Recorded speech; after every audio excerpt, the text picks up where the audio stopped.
Prefácio de Jósefo. De todas as guerras que se travaram, quer de cidade contra cidade, quer de nação contra nação, o nosso século ainda não viu outra tão grande, e não sabemos que tenha havido outra semelhante, como a que os judeus sustentaram contra os romanos.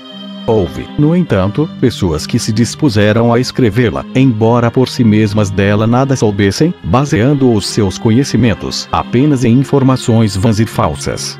Quanto aos que nela tomaram parte, a sua bajulação aos romanos e o seu ódio pelos judeus os fez relatar as coisas de maneira muito diferente do que eram na realidade.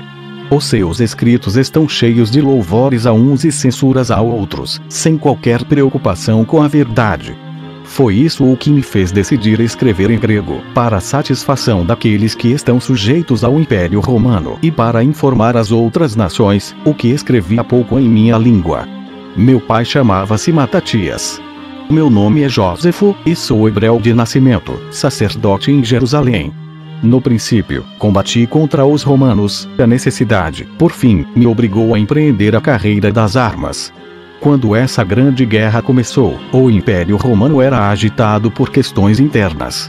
Os judeus mais jovens e exaltados, confiando em suas riquezas e em sua coragem, suscitaram tão grande perturbação no Oriente, para aproveitar a ocasião, que povos inteiros tiveram receio de lhes ficar sujeitos, porque eles haviam chamado em seu auxílio os outros judeus, que habitavam além do Eufrates, a fim de se revoltarem todos juntamente.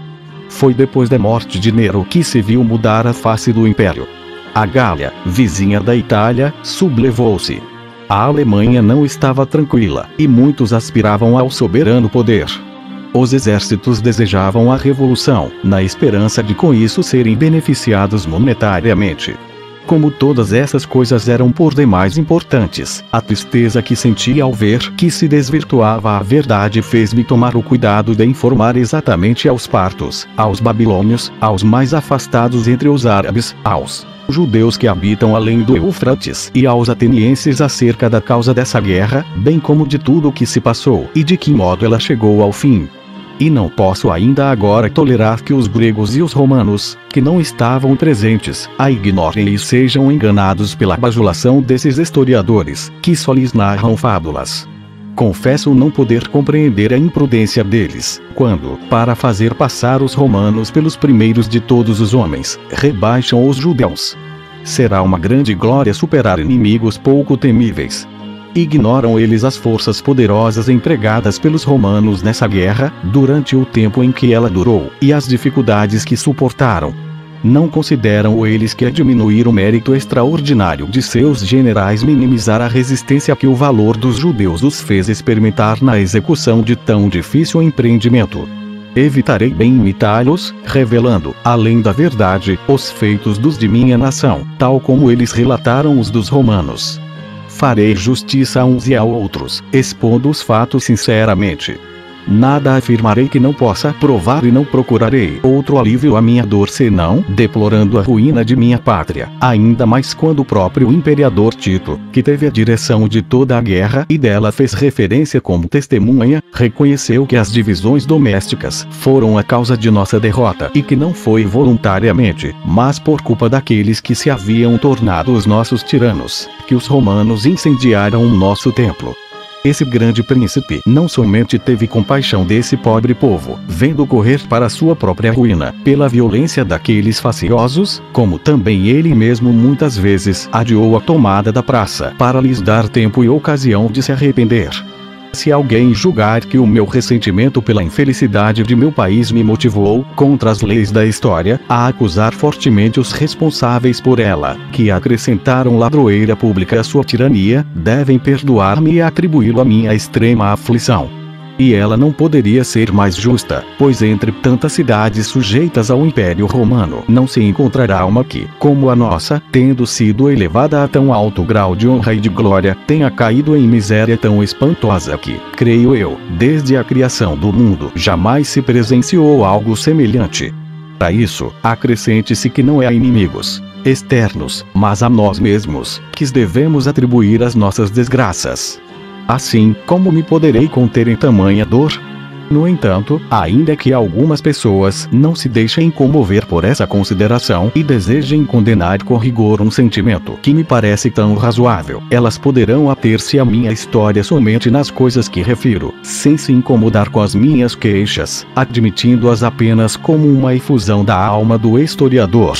Confesso que muitas vezes censurei, com razão, parece-me, os mais eloquentes gregos porque, embora as coisas acontecidas no seu tempo sobrepujem em muito as dos séculos que os precederam, eles contentam-se em julgá-las sem nada escrever e em censurar os que as escreveram, sem considerar que, se estes lhes são inferiores em capacidade, têm sobre eles a vantagem de haver servido bem público com seu trabalho.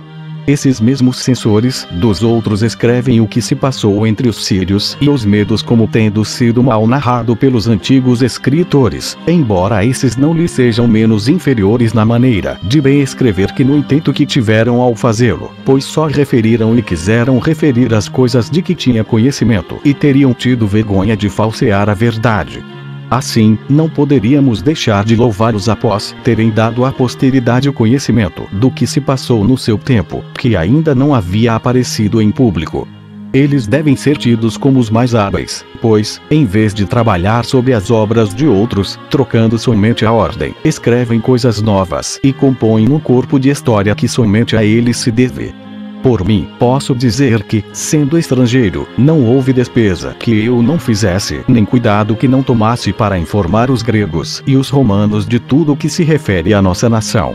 Os gregos, ao contrário, falam muito quando se trata de sustentar os seus interesses, quer em particular, quer perante os juízes, mas se calam quando é preciso reunir com muita dificuldade tudo o que é necessário para compor uma história verdadeira e não acham estranho que aqueles que nenhum conhecimento têm dos feitos dos príncipes e dos grandes generais e são incapazes de os descrever ousem fazê-lo. Isso mostra que nós procuramos a verdade da história tanto quanto os gregos a desprezam e disso se descuidam. Eu teria podido dizer qual foi a origem dos judeus, de que maneira saíram do Egito, por quais províncias vagaram durante longo tempo, as que ocuparam e como passaram a outras.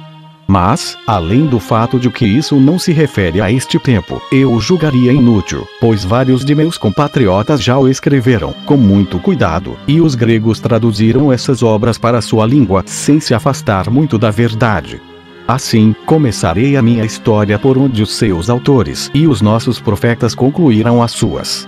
Referirei particularmente, com toda a exatidão que me for possível, a guerra que se travou no meu tempo e contentar-me-ei em tocar brevemente o que se passou nos séculos precedentes. Direi de que modo o rei Antíoco Epifânio, depois de tomar Jerusalém e de tê-la possuído durante 3 anos e meio, de lá foi expulso pelos filhos de Matatias, Asmoneu, como a divisão suscitada entre os seus sucessores, com relação à posse do reino, atraiu os romanos sob o comando de Pompeu, como Herodes, filho de Antípatro, com o auxílio de Sósio, general do exército romano, pôs fim à dominação dos príncipes asmoneus. Como, depois da morte de Herodes, sob o reinado de Augusto, sendo Quintílio Varo governador da Judéia, o povo se revoltou. Como, no 12º ano do reinado de Nero, começou a guerra, que se deu sob Sestio, que comandava as tropas romanas. Quais foram os primeiros feitos dos judeus e as praças que eles fortificaram? Como as perdas sofridas em várias ocasiões por Sestio fizeram Nero temer pelo êxito de suas armas, entregando-as a Vespasiano. Como esse general, acompanhado pelo mais velho de seus filhos, entrou na Judéia com um grande exército romano. Como um grande número de suas tropas auxiliares foi desbaratada na Galiléia. Como ele tomou algumas cidades dessa província e outras, que se entregaram a ele. Referirei também, sinceramente segundo o que presenciei e constatei com os meus próprios olhos, o proceder dos romanos em suas guerras, a sua ordem e a sua disciplina, a extensão e a natureza da Alta e da Baixa Galiléia, os limites e as fronteiras da Judéia, a qualidade da terra, os lagos e as fontes que aí se encontram, e os males suportados pelas cidades que foram tomadas.